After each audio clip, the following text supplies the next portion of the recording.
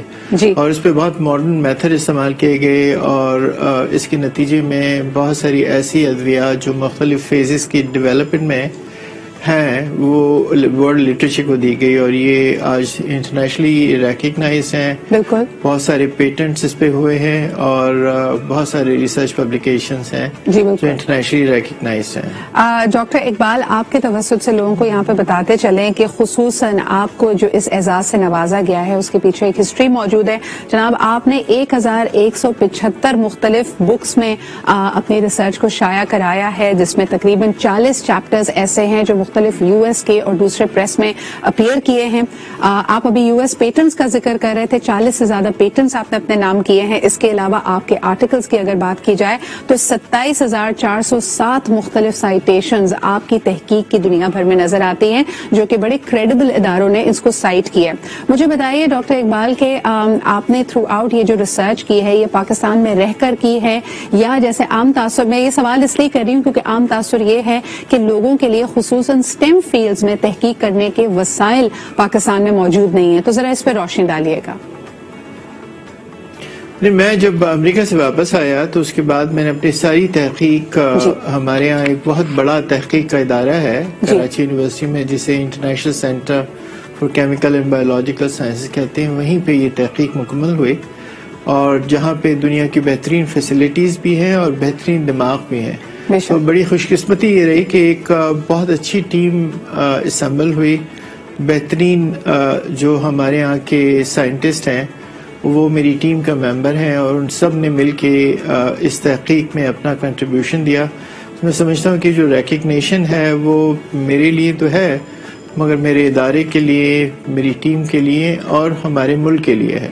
سر، آپ کی اس کاوش سے، اس اچیومنٹ سے میرے خیال میں پورے پاکستان کا دل بڑا ہوتا ہے. کروڑوں جو سائنٹسٹ ان دا میکنگ ہیں، آپ ان کے لیے رول ماڈل ہیں.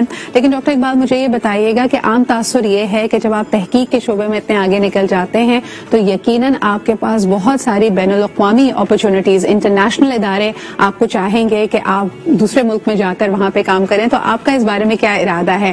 آپ نے پاکستان میں ہی رہنا ہے، یا اپنی فیلڈ کے بارے میں مزید جاننے کے لیے، مزید تحقیق کے لیے ہو سکتا ہے آپ پاکستان سے باہر بھی فیلوشپس اور ریسرچ پروجیکٹس لیں؟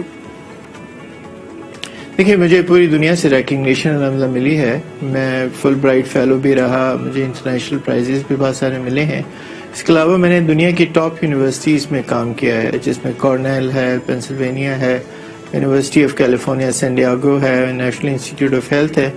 ان سب کو چھوڑ کر میں نے فیصلہ کیا کہ مجھے اپنے ملک میں کام کرنا ہے، کیونکہ اگر یہاں کام کریں گے تو اس کا امپیکٹ ہوگا.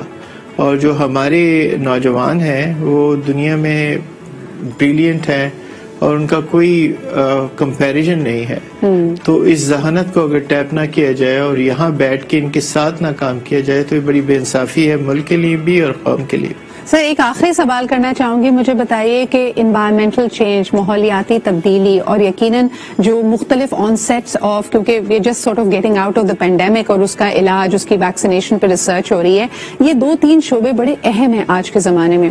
کیا آپ کی ریسرچ اور جو آپ کے ساتھ آپ کے ساتھی موجود ہیں ان کی کوئی ریسرچ کی مینیفیسٹیشنز ہمیں ان بڑے چیلنجز کو ایڈریس کرنے میں بھی مدد دیتی ہے، اور they are not related at آل؟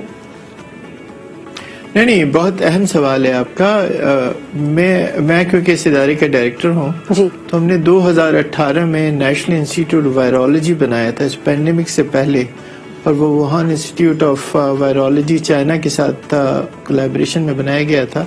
تو اس تحقیق کے ادارے میں اس وقت جینومکس پہ کام ہو رہا ہے, وائرسز پہ, پینڈیمک پہ, سارس کووڈ کے علاج پہ کام ہو رہا ہے, اور اس میں بہت سارے جو ہم نے کلینکل ٹرائلز بھی کیے. جی تو اس پہ کام اس وقت جاری ہے, اور جو ویکسین کی ڈیولپمنٹ والا معاملہ ہے وہ بھی انشاءاللہ اس ملک میں اب شروع ہو رہا ہے. تو ہم سمجھتے ہیں کہ جو بڑے ہیلتھ چیلنجز ہیں ان کے مقابلے کے لیے قوم تیار ہے, کیونکہ اچھے ادارے بھی موجود ہیں اور ذہین سائنٹسٹ بھی موجود ہیں. بہت زبردست, بہت شکریہ اقبال صاحب ہمارے ساتھ موجود ہونے کے لیے. اور یقیناً یہ کاوش ہیں, جیسے ہم کہتے ہیں قطرہ قطرہ سمندر بنتا ہے. Number 1 kudos to you and your entire institution کہ وہ بڑا زبردست کام کر رہی ہے, اور ساتھ ہی پرسپیکٹو شفٹ کرنے کی بھی ضرورت ہے. ہمارے ہاں جو یہ کاوشیں کی جا رہی ہیں, جو خوشخبریاں ہیں, جس کو انٹرنیشنل ریکگنیشن ہے, somehow ہم اس پہ فوکس نہیں کرتے اور سب برا ہے کا نعرہ لگاتے رہتے ہیں, منترا پڑھتے رہتے ہیں. سو you of course and your accomplishments are a breath of fresh air for all of us. بہت شکریہ ہمارے ساتھ موجود رہنے کے لیے.